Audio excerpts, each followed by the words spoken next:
Ya, informasi terbaru mengenai peluru nyasar yang mengakibatkan warga tewas sudah bersama kami Kabid Humas Polda Sulawesi Selatan, Kombes Pol Ibrahim Tompo. Selamat sore Pak Ibrahim.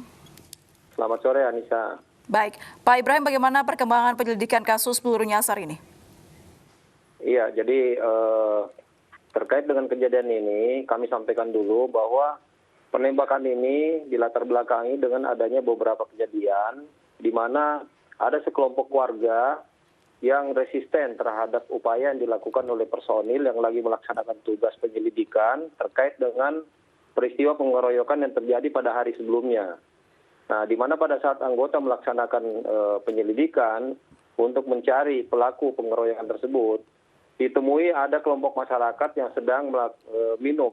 Nah, pada saat dilakukan interaksi oleh anggota, kemudian kelompok masyarakat tersebut tidak bisa menerima kehadiran anggota tersebut dengan bertanya-tanya itu, kemudian langsung melakukan penyerangan terhadap petugas.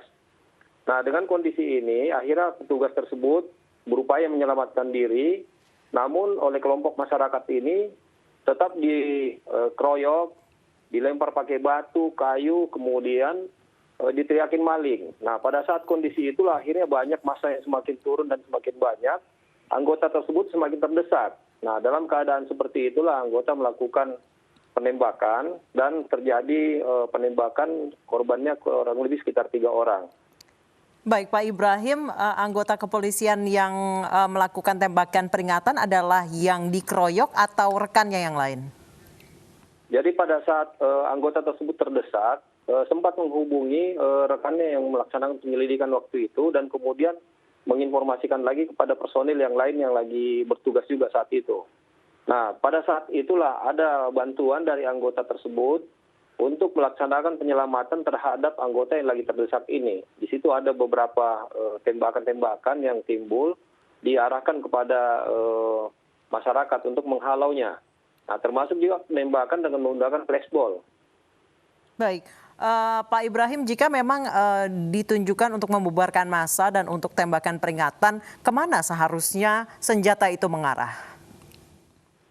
Iya, jadi dari pendalaman yang kita lakukan, didapat informasi bahwa anggota ini pada saat awal kejadian sudah memperingatkan bahwa dia petugas. Nah, tetapi himbauan tersebut tidak dihiraukan oleh masyarakat, kemudian melakukan tembakan peringatan dan menembakkan ke atas sebanyak 2 kali. Nah, namun tetap tidak dihiraukan oleh masyarakat tersebut. Baik, dari informasi terkini bahwa ada 3 korban salah sasaran tembak dari tembakan peringatan tersebut, 1 diantaranya meninggal dunia. Bisakah tembakan peringatan yang memang diarahkan ke atas kemudian bisa sampai mengenai seseorang dan menyebabkan hilangnya nyawa, Pak? Iya, jadi memang penggunaan senjata api ini kan memang ada prosedurnya. Nah, terkait juga dengan kondisi dan situasi yang ada saat itu, ini merupakan asas diskresi dari orang perorangan personil yang sedang bertugas. Jadi dia yang bisa melakukan penilaian terhadap perlu tidaknya menggunakan senjata api tersebut. Nah, ini yang terjadi yang sedang dialami oleh anggota ini.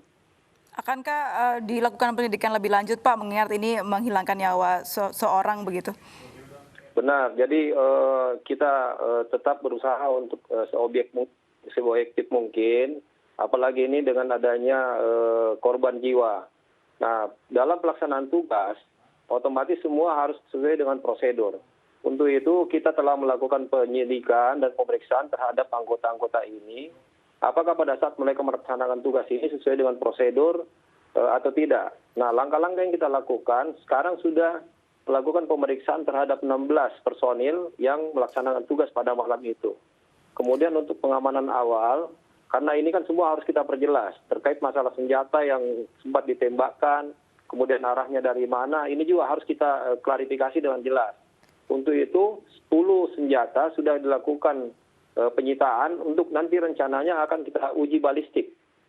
Baik, Pak Ibrahim, menurut keterangan salah satu korban penembakan, ia mengatakan bahwa sama sekali tidak ada peringatan dari polisi, langsung katanya terjadi penembakan itu. Iya, jadi memang ini perlu kita luruskan, ada beberapa klarifikasi terkait dengan situasinya. Dari versi banyak orang di sana, memang mungkin akan menimbulkan persepsi yang bermacam-macam.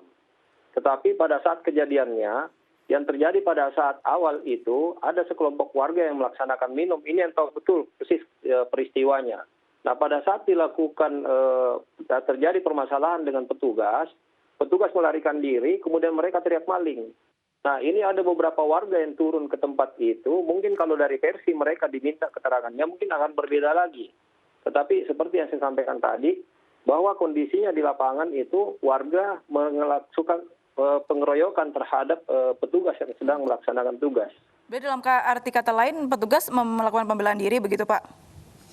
Iya, jadi kondisi anggota pada saat itu sudah merasa terdesak sehingga memanggil personil yang lain untuk membantunya. Nah, pada saat itu juga dia terpaksa mengeluarkan tembakan tersebut untuk menyelamatkan diri. Baik. Terima kasih Kombes Pol Ibrahim Tompo telah bergabung bersama kami di iNews Sore.